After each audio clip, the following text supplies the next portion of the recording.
Et bonjour tout le monde, j'espère que vous allez tous et toutes très bien. Moi ça va. Alors aujourd'hui on se retrouve pour la vidéo budget prévisionnel du mois d'octobre. Je vous laisse tout de suite avec le générique. On se retrouve juste après. Et voilà, alors aujourd'hui donc je vous disais, on se retrouve pour le budget prévisionnel du mois d'octobre, hein, déjà, et oui, ça passe trop vite. Donc je vais refaire une petite présentation pour ceux qui arriveraient sur cette vidéo qui ne me connaissaient pas. Et pour tous ceux qui me connaissent, vous pouvez avancer, j'ai mis en dessous là, vous pouvez cliquer sur au bas de l'écran et vous verrez, il y a les chapitres. Alors, moi, c'est Sandra, j'ai 43 ans, je suis mariée, maman de 4 enfants, enfin, 2 ados, 2 enfants. Donc, un ado de 17 ans, une ado de 15 ans et des jumelles de bientôt 10 ans, au mois de décembre, en situation de polyhandicap. Je précise parce que vous verrez sur mon budget une rentrée d'argent de la MDPH. Mais voilà pourquoi, parce que mon mari et moi, nous sommes aidants familiaux de nos 2 petites. Donc, on vit dans une maison dans le sud de la France. Je pense que vous l'entendez à mon accent. Dans le sud de la France. Donc, on a une maison. On a 3 chiens, une poule et 2 tortues. Voilà pour ce qui est des animaux. Sinon, la maison, on est propriétaire. Enfin, on paye un crédit tous les mois à la banque.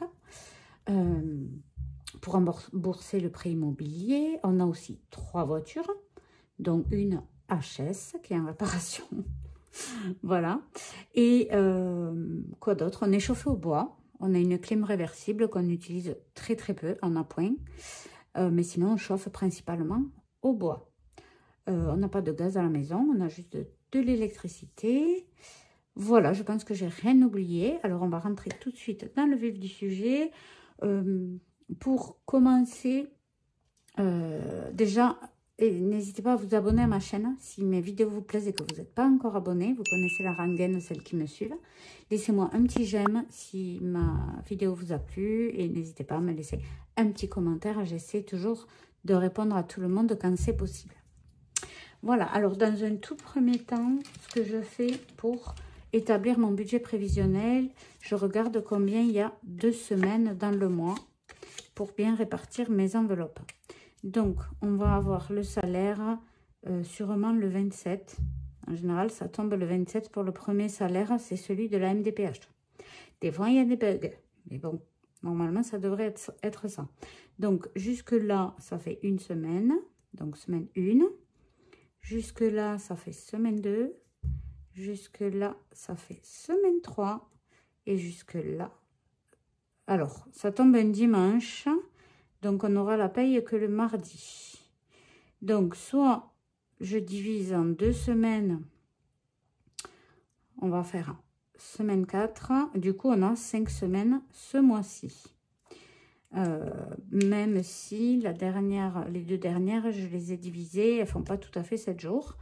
Mais je préfère faire comme ça plutôt que de tenir avec le budget d'une semaine pendant 12 ou 13 jours. Voilà, ça me paraît moins compliqué. Donc, on va partir sur 5 semaines. Normalement, si tout va bien, j'ai fait un défi justement pour la dernière semaine pour faire les courses. Je vais chercher mon classeur des défis.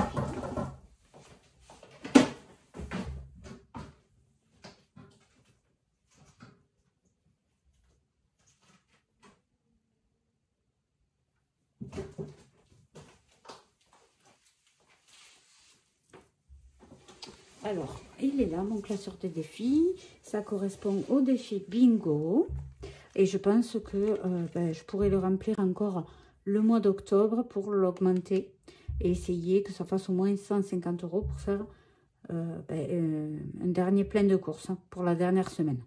Après, tout ce qui est essence et tout, on essaiera de faire avec le budget de base pour 4 semaines.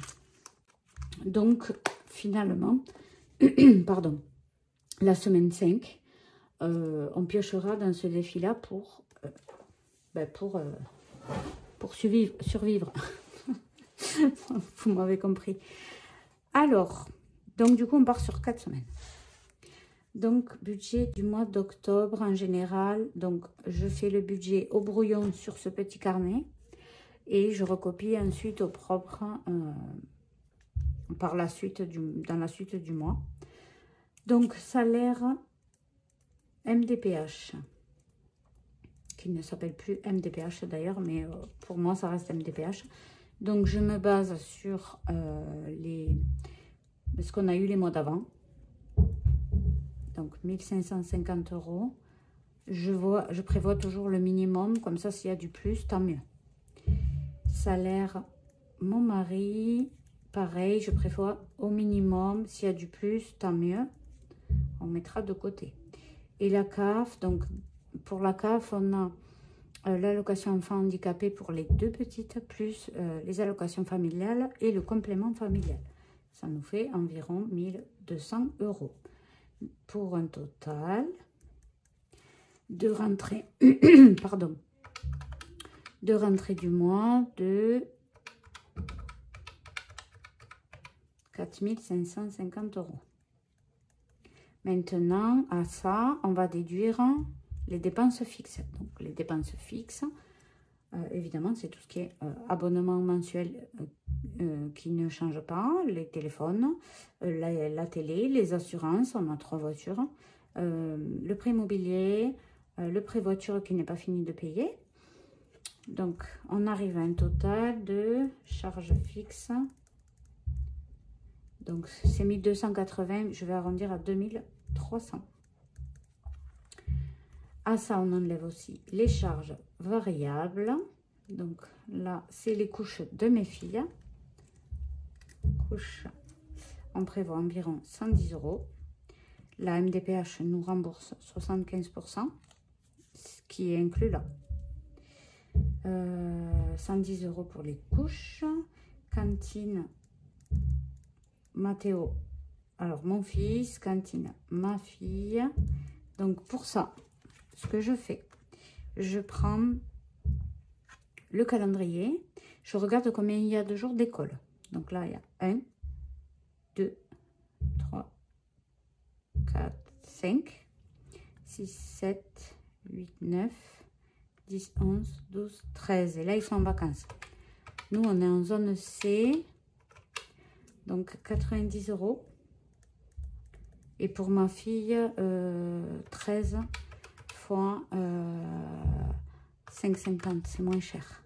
Ça fait 71,50. On va mettre 75 €. Voilà.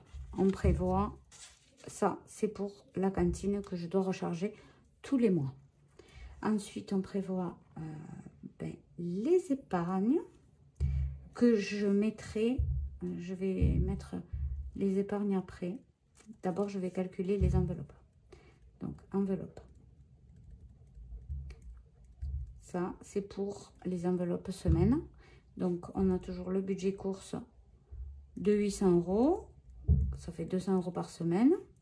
Les ados, on met 10 € d'argent de poche pour le mois et 10 € à chacun au cas où chaque semaine. Ça nous fait un total de 100 €.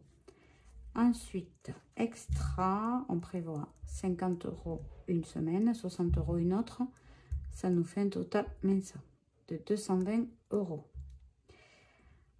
La maison, c'est 10 € par semaine. Ça fait 40 € dans le mois. La pharmacie, on va garder 50 € parce que ce mois-ci, on a presque tout dépensé. Donc, c'est la rentrée et pas que des mômes. C'est la rentrée des microbes aussi. Pardon. La vape, je vais augmenter un petit peu. Au lieu de 50, je vais mettre 60. Les animaux, on garde 50 €. Et l'essence, on met 250 € pour le mois. Excusez-moi. J'ai les cheveux mouillés. Et il fait pas très très chaud. Donc 800 plus 100 plus 220 plus 40 plus 50 plus 60 plus 50 plus 250. Ça fait un total de 1570 €. Donc reste pour épargne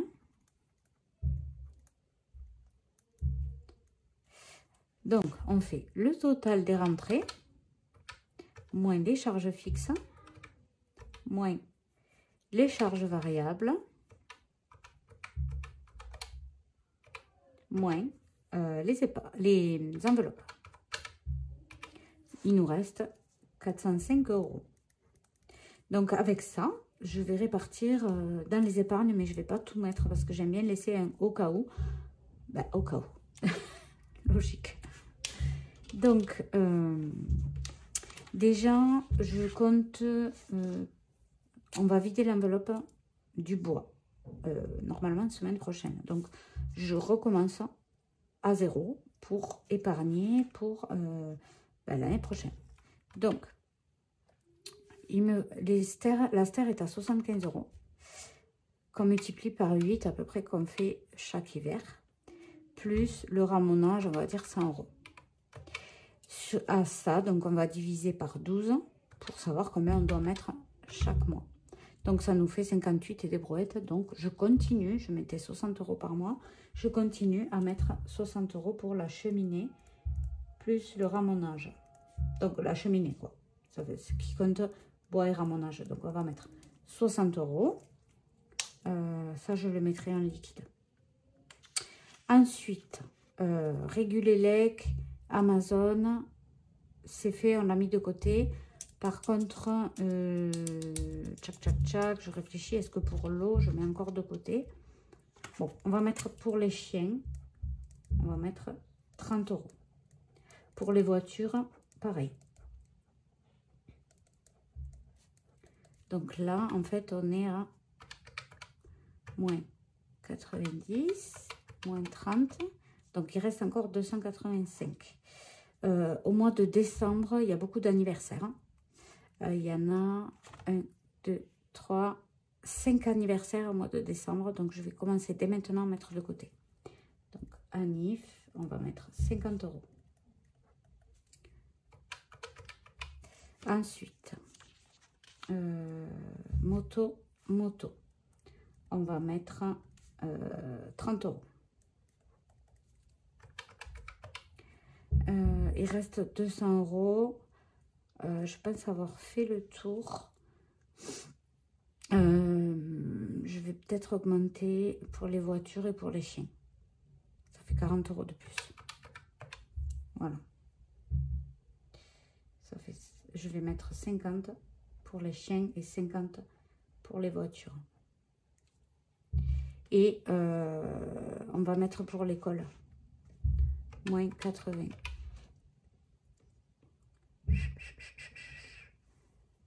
Où je mets 100 €.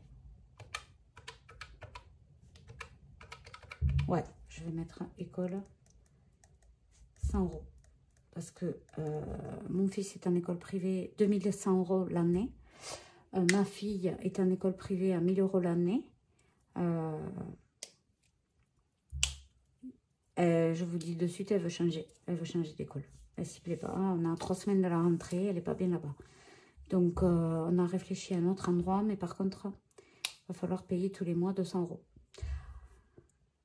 Donc, je pense que c'est pas mal de mettre 100 € de côté pour les écoles. Reste à vivre. 65 €. Voilà. Donc là, on fait le total. Donc, 160 plus 50 plus 130. Total, 340. Voilà. Donc ça sera en virtuel. L'anif en virtuel. Les voitures... Je réfléchis.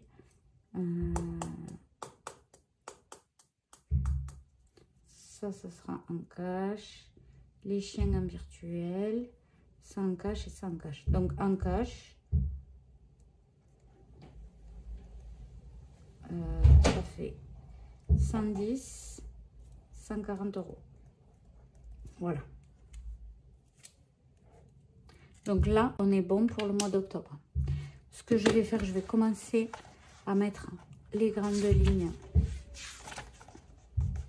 à écrire le principal ici. Donc, anniversaire, il n'y a rien là. Juste, on va payer le bois et le ramonage. Bois. Ouais, il y a le ramonage aussi qui vient. Donc, pour le mois d'octobre, salaire. Donc, MDPH. Oh là là, c'est là que tant. 1550 €. 1800. Et la CAF, 1200. 4550 €. Les charges fixes, ça fait 2300 €. Donc, 2250 il reste. Charges variables. Donc, couche,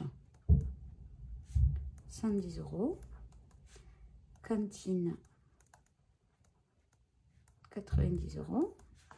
Cantine, ma fille, 75 €. Ça fait